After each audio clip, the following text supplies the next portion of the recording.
Assalamualaikum warahmatullahi wabarakatuh. Semangat pagi teman-teman. Hari ini kita bahas salah satu sektor yang kemarin sempat booming dan naik tinggi. Apakah hari ini ada perubahan atau ada update terbaru? Nah, kita sekalian cek and recheck ya. Kemarin juga sempat searching-searching saham apa saja yang menarik sebenarnya secara technical maupun fundamental yang bisa dikoleksi dalam waktu dekat. Nah, ini salah satu saham yang ada di sektor sawit, tapi fundamentalnya masih lumayan oke dari sisi dividen investing. Jadi dia punya yield sekitar 8,3% ya, masih tinggi sekali dan bisa menghasilkan kalau kita nyicil 2 jutaan per bulan sampai 25 tahun dengan yield 8% tadi itu bisa menghasilkan 2,7 miliar di akhir periode cicilan ya di tahun ke-25, apalagi tahun ke-30 itu bisa menghasilkan 4,3 miliar dengan catatan cicilannya 2 juta per bulan selama periode 5 tahun pertama, kemudian 2,4 5 tahun kedua, kemudian 2,8 5 tahun ketiga, dan 3,4 5 tahun keempat, kemudian 4 juta dan 4.900.000. Nah, ini targetnya selama 25 tahun, itu targetnya di 18.500.000, di achieve di 18.743 ya, dengan yield 8,3% tadi. Apa sahamnya? Nah, kita langsung aja cek di screener kita. Yaitu ada TAPG, LSIP, AALI, Smart, DSNG, dan SIMP. Ini kalau dilihat di harga terakhir kemarin, secara harga TAPG itu naik 6,2% ini 1.850. Kemudian LSIP turun 1,1% ini hari Jumat kemarin. ALI naik 0,3, Smart naik 1,4, turun 1,4, DSNG naik 1,5, SIM naik turun 1,6. Kalau dilihat di harga wajar ini kita hitung dengan catatan yield sekitar 9% ya.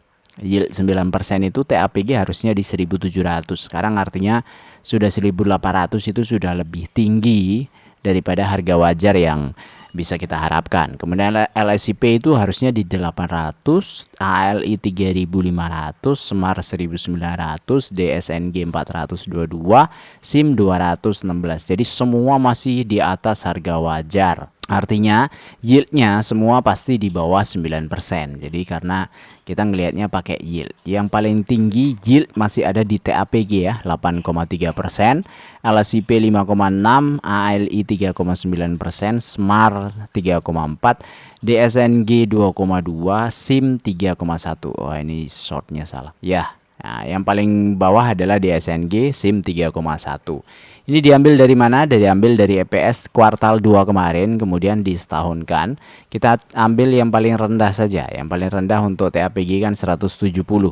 Jadi posisi TAPG itu kalau dilihat sekitar 170 itu setahunnya atau annualized-nya, trailing 12 month-nya 193. Jadi kalau kita pakai 193 sebenarnya masih lebih tinggi lagi ya, 9,4, dengan catatan payout rasionya adalah 90%. Nah, dari sisi grafik kita cek gimana. Sebelum ke grafik ya. Ini TAPG itu bagi dividen 2 kali setahun, LSIP sekali, AALI 2 kali setahun, Smart 2 kali setahun, kemudian SIM 1 kali, DSNG 1 kali. Ini catatan saya. Ini kalau salah, ada yang salah, nanti tolong dikoreksi ya, di komen saja. Dan TAPG itu sudah bagi dividen kemarin 39, jadi sisanya tinggal 6,2%. Jadi bukan 8,3 itu kita anggap kalau baru beli sekarang kita dapat 8% setahun, enggak ya. Jadi tinggal sisanya aja untuk laporan keuangan 2025. Tapi karena dividen itu sifatnya continuous, jadi kalau kita pegang setahun harusnya dapat periode waktunya atau loopnya itu juga setahun, walaupun nanti kita hanya baru dapat final dividennya saja. Toh nanti ketika setahun berikutnya itu pasti dapat interim yang laporan tahun berikutnya. Tapi mungkin yieldnya berbeda ya. Karena di 2023 TAPG itu hanya bagi Rp91 atau 4,9%. Kemudian di 2024 lompat menjadi Rp152 atau 8,2%. Nah, di 2025 kita prediksi di 153 atau 8,3%. Jadi mirip-mirip 2024 secara performa dividennya untuk TAPG. LSIP sudah bagi juga 2023. 2024 saya belum update, harusnya ini bagi juga sementara LSIP. 2024 bagi ya, Rp65 ya, 39 dan sorry ini 39, ini Rp65. Ya, ini LSIP bagi 39 dan 65, artinya sekitar 3% dan 4,9%. Untuk di tahun 2025 ini berarti nanti dibagi 2026 kira-kira di 5,6%. Dan posisi itu sebenarnya lumayan karena di atas bunga deposito ya, LSIP. Grafiknya gimana LSIP? Oh, LSIP ada di sini. Sudah naik sebenarnya. Jadi dari bottom yang terakhir itu di 27 Februari sudah naik cukup tinggi. Ini sebenarnya pegang saham-saham yang seperti ini tuh berbahaya ya, teman-teman ya. Berbahaya. Berbahaya adalah berbahaya drawdown-nya ya. Nah, termasuk ini TAPG kemarin juga naik nih di pucuk. Ini strong banget ya kenaikannya. Kita lihat dari bottom terakhir, bottom terkecil, terendah terakhir dari sisi volume yang masih di bawah itu di sini. Ini sudah 89% kenaikannya. Tapi harga 1850 ini pun itu masih tergolong relatif murah dibandingkan dengan yang lainnya. Dibandingkan LSIP, ALI jauh banget. ALI cuma 3%, Smart cuma 3%, SIM cuma 3%, DSNG cuma 2%. Dan TAPG ini termasuk yang paling murah nih kalau ngelihat kondisi seperti ini ya. Nah, terus grafik seperti ini itu juga disukai oleh trend follower. Jadi ini trennya kan naik nih. Trennya naik dan masih strong banget naik. Ini trend follower itu suka banget nih kalau ngikutin apa namanya? Metode trend follower dengan kondisi volume yang di atas rata-rata, kemudian apa namanya, masih di atas rata-rata MA 50-20 dan strong, momentumnya strong, masih pada akumulasi. Ini termasuk yang menarik untuk diikuti ya buat trend follower. Tapi tentu trend follower punya cara ya, cara tersendiri. Kalau salah kan kayak siapa, Kohji gitu ya, punya metode dia win rate-nya rendah ya, cuma 30 sekian persen ya. Artinya dia cut loss. Jangan, artinya gini, disiplin tradingnya itu by system itu ada money management. Jadi tidak sayang-sayang ketika entry-nya salah, ya sudah ada cut loss di sana.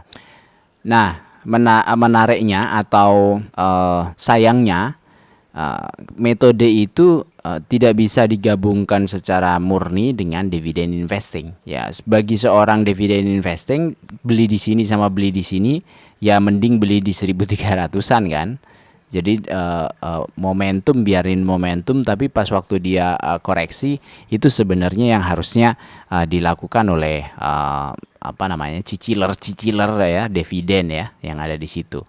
Kalau nggak ada pilihan saham yang lain gitu. Tapi sebenarnya dengan TAPG yang punya seperti ini itu masih ada cicilan apa namanya, alternatif saham yang lain.